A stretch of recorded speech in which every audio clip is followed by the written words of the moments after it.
வணக்கம். லிப்ஸ்டிக் போடுறது பெண்களுக்கு வந்த கலை. நிறைய பேர் லிப்ஸ்டிக் போடுவாங்க. ஆஃபீஸ் போகிறவங்க முதற்கொண்டு நிறைய பேர் அது போடுறது உண்டு. சென்னை மாநகராட்சியில் முதல் பெண் டப்பேதார் என்ற பெயர் எடுத்த மாதவி அவர்கள் மாநகராட்சி மேயர் அவர்களுக்கு சரிசமமாக லிப்ஸ்டிக் பூசி வலம் வந்ததால் பணியிட மாற்றம் செய்யப்பட்டதாக சொல்கிறார்கள். சென்னை மாநகராட்சி பணியை சரியாக செய்யாததால் அவர் இடமாற்றம் செய்யப்பட்டுள்ளார் அப்படின்னு மாநகராட்சி சார்பில் சொல்லியிருக்காங்க. டப்பேதார் சொல்கிறது என்னென்னா, லிப்ஸ்டிக் போட்டதுனால என்ன மாற்றம் செஞ்சுட்டாங்க அப்படின்னு. சரியாக வேலை பண்ணுறேன்னா இத்தனை வருஷமாக அவர் லிப்ஸ்டிக் போட்டு தான் வந்துட்டு இருந்தாங்க. இன்னொரு விஷயம் என்ன, தஞ்சாவூர் மேயர் ராமநாதன் அவர்கள் மாநகராட்சிக்கு உட்பட்ட சில பகுதிகளை ஆய்வு செய்தார். கவுன்சிலர், உதவி பொறியாளர், ஒரு பெண் ஊழியர்கள்லாம் கூட சென்றாங்க.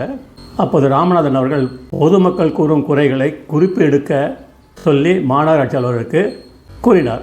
உதவி பொறியாளர் செல்ஃபோனை வச்சுட்டு பேசிகிட்டே வந்துட்டு இருந்தாங்க. இதை கொஞ்ச நேரம் பார்த்துட்டு இருந்த மேயர் அவங்கக்கிட்டேருந்து செல்ஃபோனை பிடுங்கி ஆஃப் பண்ணி தன்னுடைய பேக்கெட்டில் போட்டார்.